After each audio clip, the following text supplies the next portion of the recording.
Welcome back to Immeasurably More, podcast by Victory Hill. My name is Noelle Tomko. I'm your host. Before we get into today's message, I just want to kind of preface this conversation by letting you all know that there is sensitive subject matter in today's episode. We do talk about loss. We do talk about suicide. We're continuing with this month being Mental Health Awareness Month, and we encourage you to listen, but we do want you to know that some of this might be really heavy to hear and to feel and to process. So before we kind of get into that, I want to introduce today's guest is Lindsey Collins. Thank you so much for being here with us. I'm really honored that you are allowing us to kind of share your story. You and I spent some time together on the phone, really walking through all of the details of this. And what I feel your heart is to get the story of what you and your family have experienced with your father out there so that people know, like, this is something that takes place in the church. This is something that takes place with Christians, and kind of letting people know what the impact of that is on a family. Yeah. So thank you for being here and for being willing to talk to us about it. Thanks for having me. Yeah, you're very welcome. So before we get to know a little bit about your dad, I want to get to know a little bit about you. Mm-hmm. So if you wouldn't mind telling me, kind of what was it like growing up? Like, what was your childhood like? What was your family like? Yeah. How did you guys wind up in church? Well, church was from the beginning. We were in church every time those doors were open. So that was a big, huge part of our lives. But as far as my childhood goes, we just had the most fun-loving family dynamic, and I was the youngest of four, and I was the baby. So I got a lot of spoiled treatment, still do, and it was just a very happy, easy life. I mean, just really everything that we could ever want or need or, hope for. My dad made it happen. We were very much involved, like I said, in the church, and I'm born and raised in Michigan. And when we started kind of looking for a new church, Pastor Teague, who's the previous pastor here, and my dad were very best friends, and it was a church that was closer. And so they were like, come on back. So we went back there, and from the rest is history for like kind of having that relationship with the Teagues and, staying involved in church and me coming here. So how old were you when you came here? 18. And you moved down by yourself? Did Yes. you come here? What brought you down other than, or was it the church? Yeah, it was the church. It was the involvement with that entire ministry. And also, honestly, was very interested in respiratory therapy. And Ohio State was one of the Big Ten schools that had a program for it. Did not continue down that path. And I'm so glad I didn't. Nursing is way better. My apologies to any respiratory therapists out there. No offense. Right.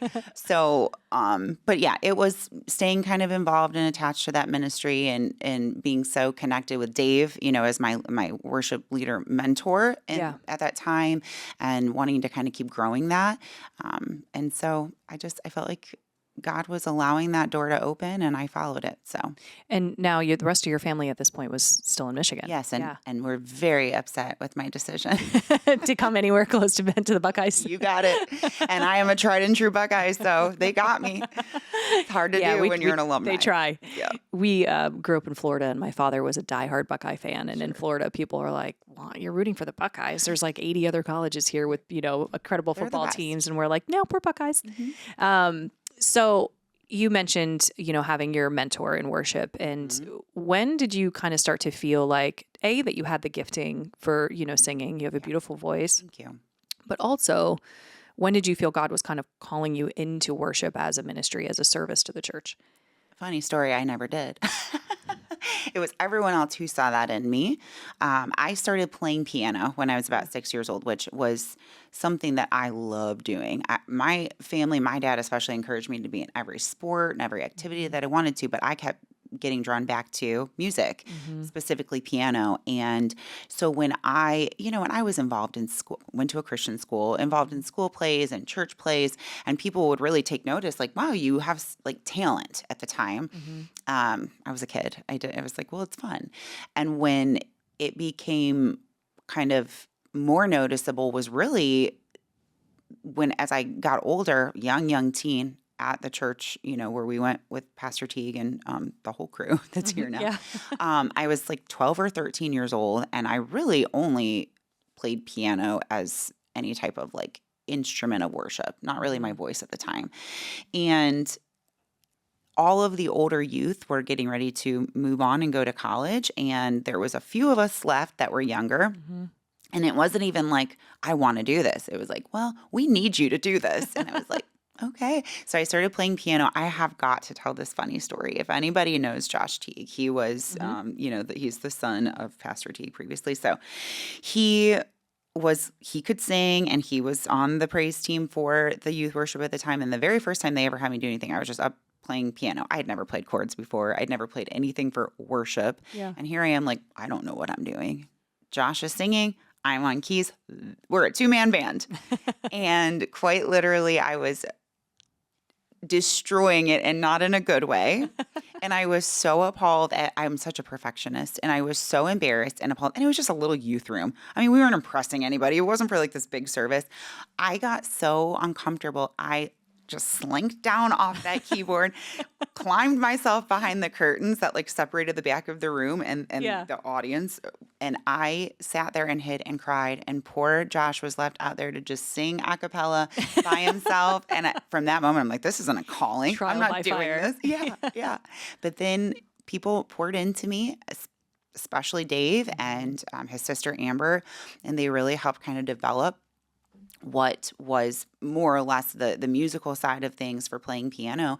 But then I did enjoy singing, and I was in choirs and praise teams and whatnot. And then it just kind of grew into this passion in me that then I was like, man, I never have felt closer to God than when I'm worshiping. Right. And so then people were like, there is a calling. Like, you really have an anointing when you sing and when you play and praise. It's just so real and raw. And I'm like, well, whatever it is, I love it because I feel so close to Jesus. So I'll keep doing it. And it's just, I don't know what life would be without true, genuine worship. Yeah. I love praying. I love reading the word, but worship is. And whether we sing well or not, right? Yeah. It's all that fragrance to him. Absolutely. And I had somebody say something once that they were explaining someone in their choir, really well-known choir, and people said, well, some people say they can't sing, and she was like, that's not up for me to decide because Jesus listens with different ears, and it all sounds beautiful to him. And I think whether you're singing, you're playing an instrument, whether you are putting your hands up or you're down on your face in worship is worship. And of course, we never feel closer to God than when that's happening. Right. But I know from hearing the end of this, this particular part of your story, that worship for you now is very different than it was. I think, we'll certainly get to that, but I think it's important for the listener to understand this drawing toward him that would allow you to have these sort of inner conversations with God leading up to what would then change your life forever. So you had this, incredible life, this wonderful family, baby of the family. Is it all girls? No, we have one boy. One boy. Oh, man. One boy. Poor guy. I know. But my dad loved his girls, so. Yeah, we have one boy as well out of 4 girls. So, I mean, but he's like the star of the family. Everybody's always like, adores him. So I'm the star of the family. So. My sister Ryan would disagree, but. I think all babies feel that way. Of course. So you were very close with your father, you shared with me. And just so that the listener can kind of understand, your father was best friends with the pastor who led the ministry that brought you here to Ohio. He has since retired, and we have a new lead pastor who we've had on past episodes. But so for those people who aren't familiar with the church, I just like to give them a little bit of a background. Absolutely. But you were brought up in the church. Some might say your family was doing all the right things. You had a privilege as a family in that you all loved one another. You all were close. You had church. You had friends. You had this great community that was built.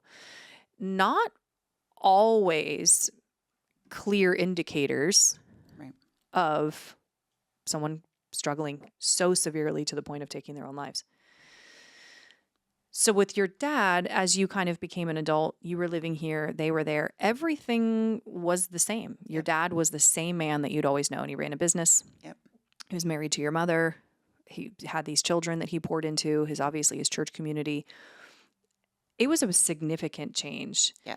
before we get to that, if you can tell me a little bit about your dad, Yeah. because when I was asking about having you on the podcast, anyone I spoke to, pretty much the first thing they said was, make sure she tells you about who her dad was before I he love became that. ill. That will make me cry.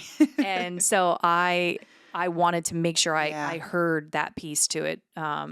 Not to make the loss more significant because it is what it is, but for people to understand that those that are in their lives, things can change. Absolutely. And sometimes it seems overnight. So tell me a little bit about your dad's, great qualities. Yeah. I mean, he was a presence. He was just, there was so much about him that you just couldn't ignore, whether it was his humor, his huge jovial personality, or his big burly body, bald head. So when he walked into a room, it was noticeable, but he was just so funny, and all these silly faces he would do, and just the amount of just people loving that he did and had, it was just so genuine. He was like a magnet. He really was. And you couldn't be in a space with him without being drawn to not just his fun, jovial humor, but his just love that he exuded. There was so much just kindness in him, and he wanted to genuinely get to know you and feel your, know your heart and what's going on, because as much he had so much discernment and wisdom in life. I mean, and so when he would hear something that might not be noticeable to anyone else, he would kind of latch on to a person's situation, and then he would go beyond everything that he could to make sure that he could make something easier on them and impact their lives in a positive way and actually extend the love of Christ. That is what he lived for. That man was, my sister said at his memorial, he was a walking pulpit. The number one desire he had was to shine the light of Jesus for people. And even if he didn't have to say God's name, he was doing the work. Showed it. Yes. Yeah. And that was his passion. So, but he was just the athlete in him, incredible. The businessman in him, above and beyond. Everything he did was in excellence. And that leader. he was. And and just again, the way he loved was also in excellence. So You said to me at one point in our conversation that you always felt really safe with your dad. I sure did. Which I think is such a gift for a child to have, a wife to have, anyone to have that one person that they're like wholeheartedly just feel safe in their presence, which I wanted to make note of because, as the story kind of progresses, that starts to, you no longer were feeling safe, not because of him, but just in what's happening. Well, we were losing the pillar of strength that we'd always known, and protection. And not knowing why. Exactly. So your dad never showed signs of struggling. And then all of a sudden he did. And I think you said it was noticeable when you all went on a family vacation for your birthday. Yep. And that your dad, for the first time in your life, seemed just despondent, sad. Yep. And that was the beginning of what I believe was about a 2-year long process where it just seemed like a steady decline. If you can share a couple of details kind of about like the bigger details of we sort of kind of noticed, and then walk us through like any hospitalization, and then we can kind of get to, the day. Well, as we did start noticing, he was just more recluse and sad. And it wasn't his usual behavior whatsoever. We passed it off for a lot of different things, whether it was fatigue, he was working all the time, whatever it was, we passed it off because we had to make some sort of justification because my dad was amazing. But as it started getting more noticeable and very concerning, he was starting to show symptoms of like delusions and paranoia, fearful of everything. He had these, concerns that were so overwhelming that he believed, truly, that people were watching him, following him, bugging the house. Did he ever say who, or there was just people? Yeah, his theories were so hard to find an origin to. He would say the IRS, he would say the police, he would say the FBI, like you name it. It was something that was very grandiose in a thought or idea that he was just involved in, maybe a like a Ponzi scheme type thing, for lack of a better word. That's not what it was, but that he thought he was just the middle of every problem and they were coming to get him, or he had the worst illness and they needed to put him away because he was going to infect the world. I mean, it was getting so alarming. My dad, who had like I said, discernment, wisdom, a strong mind. I mean, It was gone. it was gone. He had crumbled into just constant fear, panic, anxiety. And that was when we really needed to seek true professional help, which was more discouraging than it was answers. I've heard that actually a lot. Especially in the beginning when everyone's trying to figure out what's going on, it can seem discouraging because you go to a place and I think our hopes are, we just need to get to this appointment, right? And we'll know, like we'll have this answer. And then whatever that appointment may be, you leave with more questions than you do answers. And you're like, well, now we have to start all over again from zero. Well, and that's the hard part about mental health is to find a really good, true diagnosis. It takes a lot of, It's a long time. yeah, and a lot of specialists and a lot of, people that can actually, and the problem with my dad is he was healthy his entire life. And mental illness was, that was foreign to him. Yeah. And so when doctors would look at him, we'd go to the emergency room and they would just say, well, he seems fine.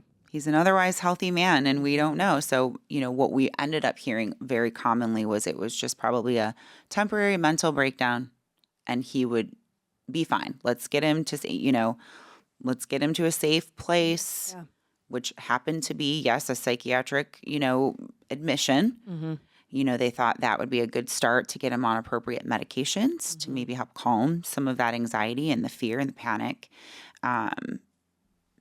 And it did temporarily. The follow-ups really did just turn into keep on the meds, keep steady at it. He'll be okay one day. Did he have one hospitalization in this psychiatric ward? He had one long hospitalization in the psychiatric ward, but quite a few visits here to the emergency room. Yeah. Yes. Yeah, which is where you would go when something like that is so sudden, I'm sure. Yeah. So how, and I may have asked you this, but if you can help remind me, and obviously for the listener, but when we talked about this was sudden, I mean, like you had mentioned that like you were seeing things on this vacation that even your mom had felt she was not seeing at home. Correct. So from the time of, hey, he seems a little off, maybe he's tired, maybe he's unwell, maybe he's, to this long psychiatric hospitalization. How long was that? About a year? 3 months. Really? 3 months.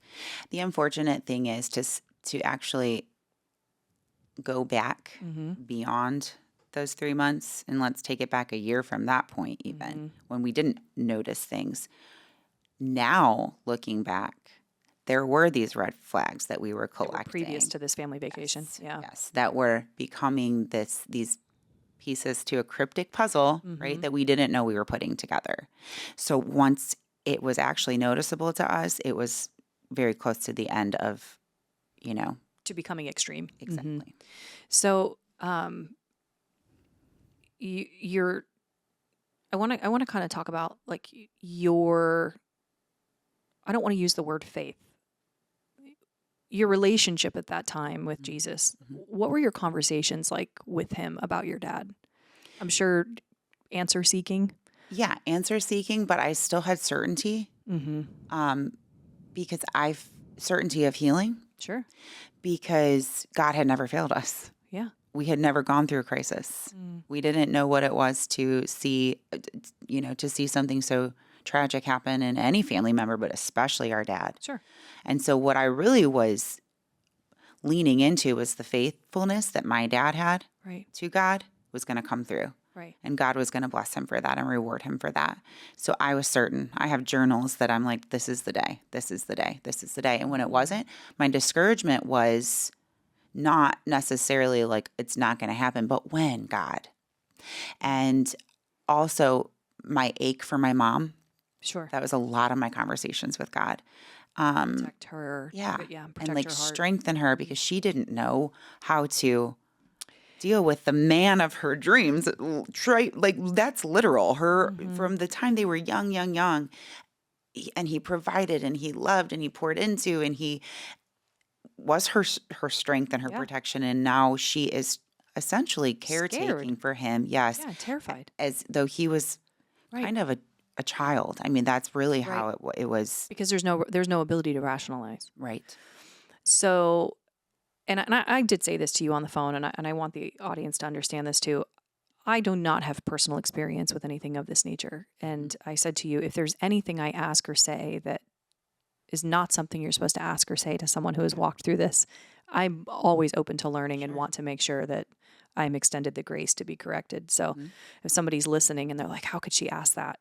No. Mainly because I don't know, and I'm just trying to figure it out. I've learned in my journey here that I'm very open to say, let's not talk about that.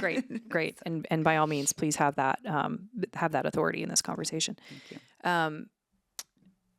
So, gosh, 3 months. I did not realize it was such a short period of time.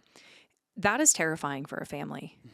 And also, I imagine, if I were to ever walk through something similar, when anybody is walking through a period of suffering, there's that intellectually paralyzing question of why. Exactly. That is not answerable this side of heaven. Yep. It's just not. No. But we ask it because we want to know why. If you're going to do like Job, right. If you're going to do these things to me, why? Why? What have I done? Right. What do I need to do to get out of this feeling? And the conversations I think that one has with our Creator during times like this, I think they show us a new level within ourselves of our faith and of our belief of who He is, that we can get these really honest questions that we maybe would not have thought to ask 6 months ago. So you are now traveling back and forth. All the time. Trying to help as much as you're able to, but you still have work and a family, a life that's going on here. You were at this point engaged or had we were planning a wedding. Planning a wedding. And the biggest demise of my dad's health. Yeah. Yeah. Which wedding planning is stressful enough. So you're going back and forth. Your mom, of course, is now living with, I'm sure, what felt like a stranger at times. Yeah, absolutely. And you also have your other family up there, and everyone is in this struggle themselves, but also together. Yep. Which is hard. And I know you really fought for your dad to get on just a schedule, like even just a daily schedule of like living, of nutrition and medication and, all these things. And that was kind of up and down, the stopping and the starting, which I think is also something that's common in these situations. Sure. Because people are like, I don't want to take it. It doesn't make me feel good. So I'm going to stop. And it's difficult to stay on a regimen.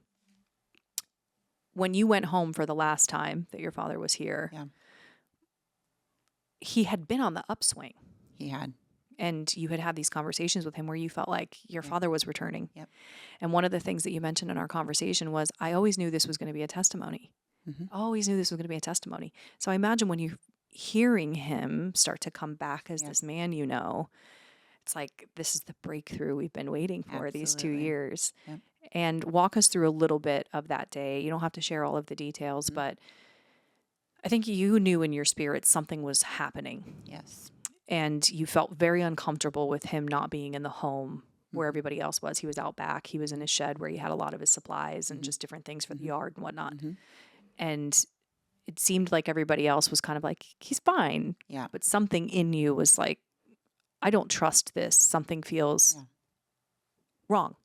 So kind of talk me through that. Well, I think a huge part of it was having some medical knowledge because of my background there. But when I started, the first time I saw him on that visit home was just the night before, and he looked so disheveled, unkempt. He just looked ill, and he was the most quiet I had seen him, heard him from Christmas, where he was back to his present. And, it wasn't his usual stuff, but it was much more closer to the dad that we were looking for again. So this was very concerning, and it was very noticeable.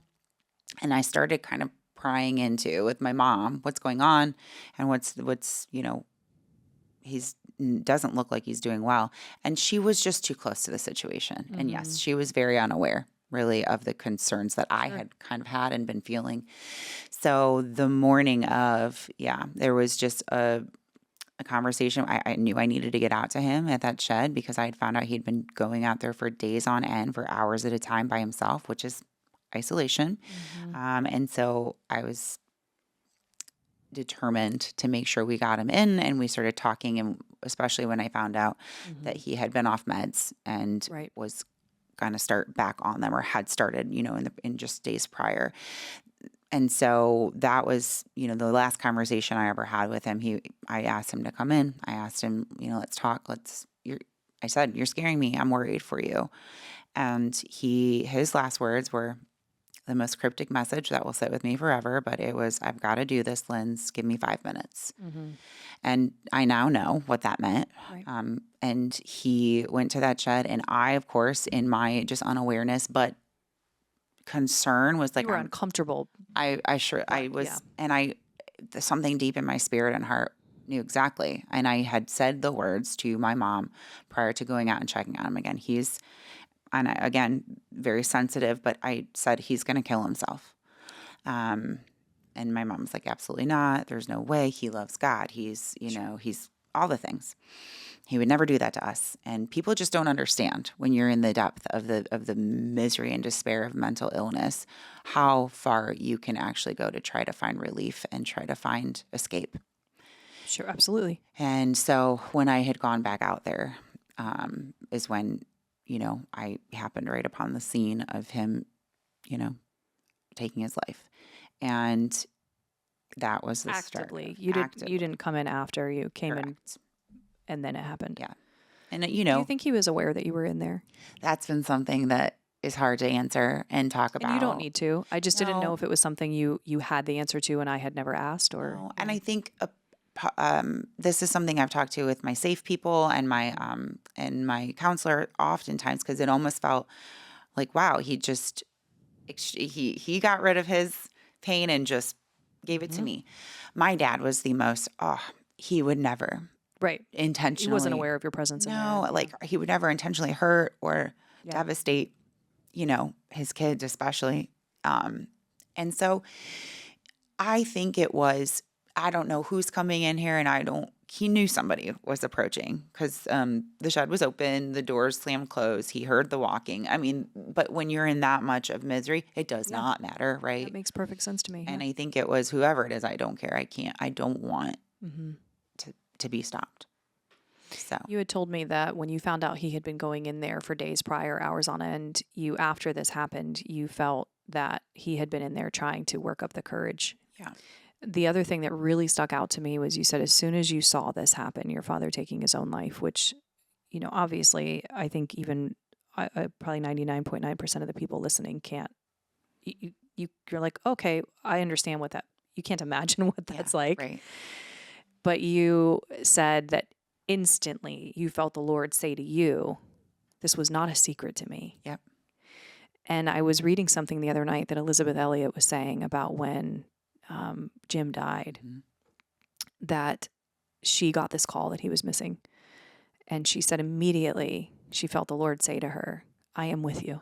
Yeah. And that for 5 days, God never promised her that she was going to get the ending that she wanted, which was for Jim to walk back in the door and help her raise this child of theirs. The only thing God kept saying to her was, I am with you.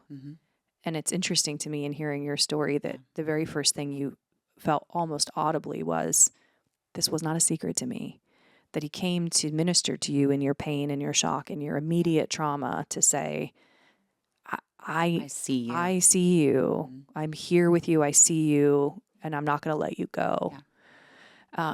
Which is so comforting. Now, at the time, I'm sure you felt everything except comfort. Because what I was relating it to, my frustration truly with God, even in that moment, was, okay, if it wasn't a secret to you, then why didn't you stop it? Right. And after the fact, and being able to step away and really kind of work my way through this faith crisis and this new journey of grief, and what I think he's revealed to me is my dad and God, they were good. Right. I was about to now enter this new journey and path that I would have never expected. And he was saying, this wasn't a secret to me for you, Lindsay, not for your dad. Right. Because that's my dad's life. And that was his story to tell. Now, this is my story to carry on. And God was saying, this was no secret to me for your future. For your story. Yes. Yeah. I think of when Abraham was wrestling with God all through the night. Mm-hmm. And he was so bold, he was mad. Right. He was wrestling this person and he was like losing most of the time. And, he's hurting. Right. And he grabs this man who was God Mm-hmm. and says, I will not let you leave here until you bless me. Yeah. This bold, Yep. like, even though I'm mad at you, Right. I still know you have the power to bless me. Yeah. And so Abraham, he walked away with a limp, Mm-hmm. as we all do. You live long enough, you're going to be limping. Absolutely. He walked away with that limp, but he walked away with a faith that he did not have before that night. Right. And sometimes it takes a little while. And I think what we need more of in the church is the ability to be honest with one another, to, as you just said, have a faith crisis. Yes. We can have an identity crisis and no one bats an eye. Absolutely. But sometimes in some circles, we say, I'm really struggling or I'm having a faith crisis. And the remarks, although I'm sure intended to be kind, Mm-hmm. can feel anything but. Absolutely. It can be a very much, oh, you just pray and God will take that away. Sometimes he doesn't.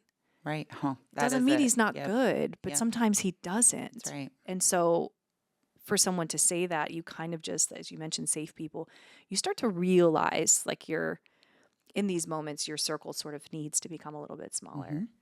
Mm-hmm. And for your entire family, everybody is now walking through this pain in a Right. different way. Yep. The loss is, although the same and profound for everybody, it is unique to the individual Mm-hmm. because they're basing it off of their own relationship that they've had with Yeah. this man. So you are present for this horrific experience. Yep. At some point, everybody else becomes aware Yep. of this.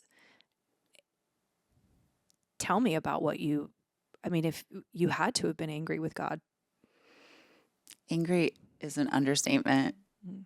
I was livid. Yeah. I was so confused and it was hard for me to see a good God, Sure. but he never chastised me for that, Right. even when I would raise my fists. And I also never, my faith crisis wasn't, there is no God. Sure. It was like, who is this God? Right. How dare he? Yeah. And so when it came to the quiet moments when I could settle my heart outside of the trauma, because that was the Mhm. big part that I really needed healing from. And PTSD is something I live with every day. Mm-hmm. But to get through the initial traumatic experience, God let me be as angry as I needed to be. Right.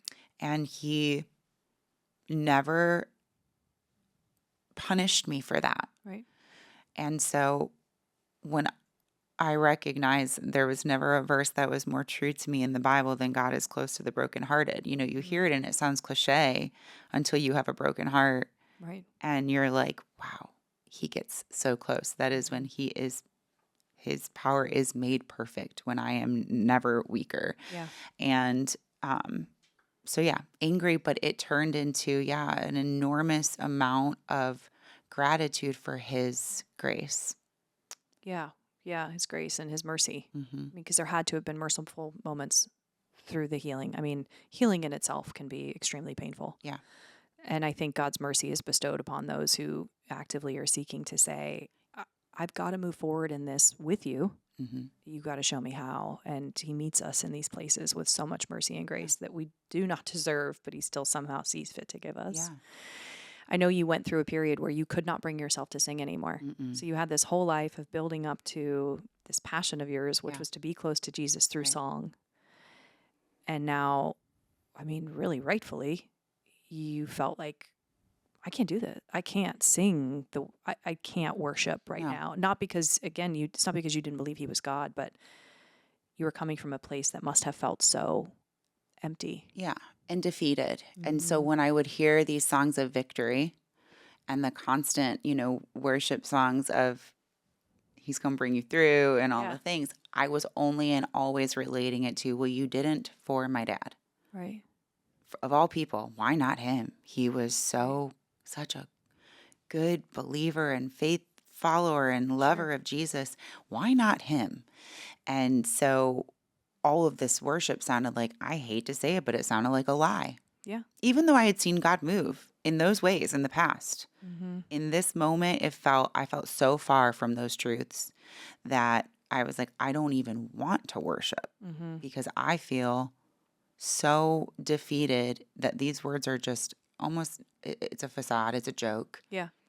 I read something the other day when I was sitting in church, and I could be getting the psalm wrong, but I'm pretty sure it's Psalm 61. And the sentence really jumped out at me for the first time. It said, I sing praises to him for all that he has done. Mm-hmm. And it was the first time I really noticed the past tense. Yeah.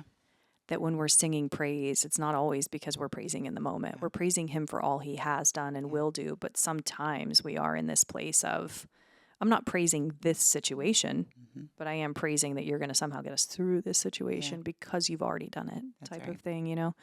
But suffering is one of those things that until we really have been thrown into the depths of it, it's like, how can you can't teach it. You have to learn it alone. That's 100% correct. Yeah. There's just, you don't know, you don't know the power of lamenting Sure. and that type of worship until you're actually doing it. And then you realize, like, in the lamenting, it's a part of that is remembering what God did, Right. who he is, and what he's going to do. Right. So it's very much, in those moments where I was just, the ache and the agony and the cry was still worship. And I didn't recognize it, but that's what lamenting is. I'm still worshiping him. Right. Because I really can't do anything else but just cry out to him. And it is a recognition that, like, okay, God, you did X, Y, and Z, and I know you can bring me through to victory. So these songs will be true to me again one day, just not right now. And again, that's where he didn't chastise me. He said, we're going to take our time here. That's right. Yeah. Because he doesn't take offense. These things are not, he's not an egotistical God who's getting his feelings hurt because we say something out of pain, which is reassuring because, I mean, we don't have that earth side. But one of the things I know, I think my favorite part of our conversation, which I thought was so powerful, was in all of your journaling in this journey with your dad over the 2 years of seeing him up and down and who is he and when's he coming back and there's going to be this testimony, that what really broke for you was when you felt God say to you, there is a testimony and it's yours. Yeah. And that it was a song called Defender that you felt like you could sing again. Yeah. Like you felt like you could get up and you could sing these words to God and mean them. Yeah. My healing and there is no doubting that when there's a calling, everyone has a calling on their life in some regard. Mine, it happens to be worship. And when God has a calling on your life, he is going to draw you back to that and pull and chase and open your eyes to it until it is fulfilled for his kingdom. Now it's our choice as humans to return to that calling or not. Right. Or spend our lives running. That's right. And let the enemy convince us that we're not good enough or we are defeated or whatever the case is. And so that is how I felt. I mean, I was like, I don't even care if it is a calling. I don't want it. I don't want it. And that song, and if we have time, I just want to talk through that bridge. It's when I thought I lost me, you knew where I left me. You reintroduced me to your love. You picked up all my pieces, put me back together. You are the defender of my heart. And the chorus is, all I did was praise. All I did was worship. And he was doing the work of protecting, defending, fighting the battle for me, fixing me, finding me again. Right. So, and that was when I was like, oh man, that song still wrecks me. I can't I'm sure. sing it without It probably will in 30 years. It sure will. I hope it does. I don't ever want to lose that That's reverence for what God did. Isn't it moment. amazing that we would never wish to go through any of these experiences? Yeah. Ever, ever, ever. But some of the things that we hope to never lose memory of are the things that happened because of that event. Yeah. Right? Like I never felt closer to Jesus than when I was being healed for things that were traumatic for me. And although I wish I wouldn't have had to go through that I hadn't have chosen to, and that I wouldn't have gone through the pain afterwards, I don't know that I would know him the way that I do without it. There's something to be said about that suffering, that we all suffer. Yep. Our suffering is different. I don't know your type.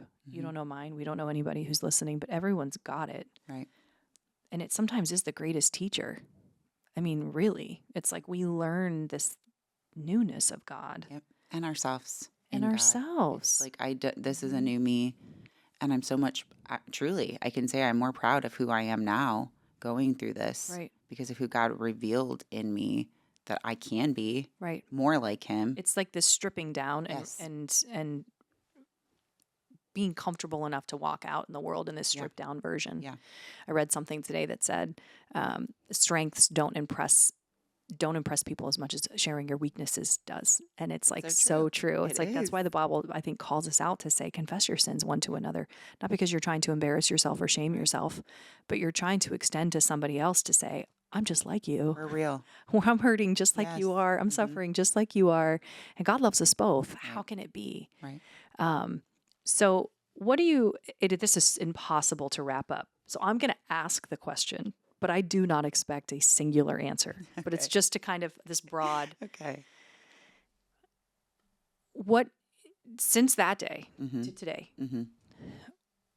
what do you think has been the thing you've learned about God that has surprised you the most?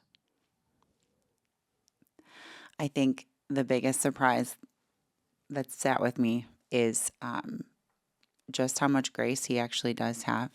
And because the God that I knew prior to this was sovereign and good and strong, but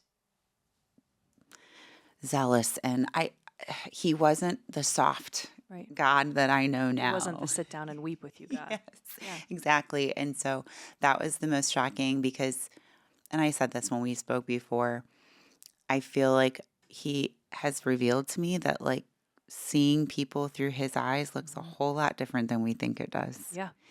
And that's another reason I can truly say the word grateful for having gone through this, because I truly think I can see people now how God does. And it's so much more authentic. Yeah. Yeah. And there's so much more love and acceptance and tolerance of and understanding I don't know what they're going through. And empathy. It is. Empathy is something you can't, there's no price for it. It is so. And you can't know it until you've suffered. And it's true. And it's, you know that when you've met somebody who hasn't gone through something, because you're like, wow, you have a hard heart, don't you? Yeah. Not intentionally. No. But you just don't know what it is That's to, right. Yeah, that's right. So, I've mentioned to you that I'm so grateful for you sharing our story. When we talked about doing this podcast, the biggest thing for us was like, we want to glorify Jesus in all that we do. Yeah. And when we do that, we want to be able to tell the stories that are actually happening, not the ones that have these happy endings. Right. Because I think the more that we get to know each other in the church, we realize that most of the stories didn't have a happy ending the way we saw it. Right. But it's going to be a happy ending because the miracle is Him. Yeah. Right. The miracle is that we will have the opportunity to live eternally with these people that we've battled against side by side in this life. To someone who's listening, who is walking through a season of maybe loss, fresh loss, what would you say to them for, I don't want to use the word encouragement, but for lack of a better word, encouragement? Where would you sort of drive them? Okay. That's a loaded question. It's hard. It is, because what I would say, if I'm trying to relate it to my experience, is please give yourself time. And I've said this word way too many times today. It's repetitive, and grace, because healing from loss it never looks the same. Yeah. The cliche statement has never been more true that there is no timeline. Right. I'm 5 years out from the loss of my dad and the most traumatic experience of my life. And I would hope to be the old me before loss would say 5 years later, I would be much further along than I am. Now, sometimes it's hard for us to recognize our own progress, but you have to understand that after loss, after grief, tragedy, trauma, just like you said, now we have a limp. And we may have been able to run a marathon without any issues prior to that. But loss changes us in ways that we don't know yet. We don't even yet know. Like, it may change you in the immediate aftermath. Sure. But for me, even 5 years later, I'm now learning even more things that are different about me. And I'm like, this is still grief. When does it end? And the truth is it doesn't. Because that's what love is. for people. That's what, having a compassion for others, yourself. Like when you lose, it does make an imprint on you that has lasting effects, and allow that to be okay. Yeah, right. Don't try to change or alter that. Don't try to compare yourself to anybody else. Ever. Your loss is different than Completely. anyone else's. And also, when you get really poor advice, people have no business speaking into people's loss unless it's going to be words of life, and they don't even recognize sometimes when it's not, and that's unfortunate because they think they're Sure. well intended, but I had to learn, especially if your loss is very unique, which everyone's is, but suicide specifically or trauma or whatever. Don't hold on to the words that are discouraging, and don't find truth in them, and don't try to pick them apart and try to apply. You seek the word, God, worship, prayer, because that's where you actually find God is going to speak the truths over you in your time of loss in that season, because he's rebuilding you to be something new. And taking every thought captive to make it obedient to Christ. Yes. Those words that are spoken to you that sometimes we can't control. No. And it's well intended very oftentimes. Yeah. Yeah. And yes, and it can be. And I think when anybody's going through a time of suffering, and again, I've not experienced this type of loss, when anybody's going through a time of suffering, it's important to remember that for our hearts not to become hardened toward the people who are saying these well-intended things that ended up hurting us, that felt a little bit prickly. It's like being able to give it back to God, to be like, I'm not going to put that on. That's right. I'm not putting that on today. I don't want this. Not giving the enemy a foothold to take the situation and make it worse for you. Well, I mean, there's so much more that we could cover about this, but I think, for our purposes here, I'm grateful that you were able to share your story. I know that people who are listening will be touched by this, whether they have the same knowledge of loss that you do or not. Sure.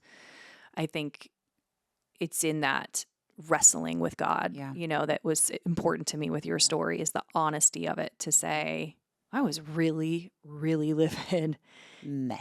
And here's how I dealt with it, right. And here's how I plan to continue dealing with it. And I really think that what I know of God is that what he wants. He wants that more than anything. The honesty. He loves the wrestling. Absolutely. Because he's like, at least you're participating. Yeah, right, right. So I appreciate you, and thank you so much for sharing your time with us. Yeah. We'll have some resources down in the show notes.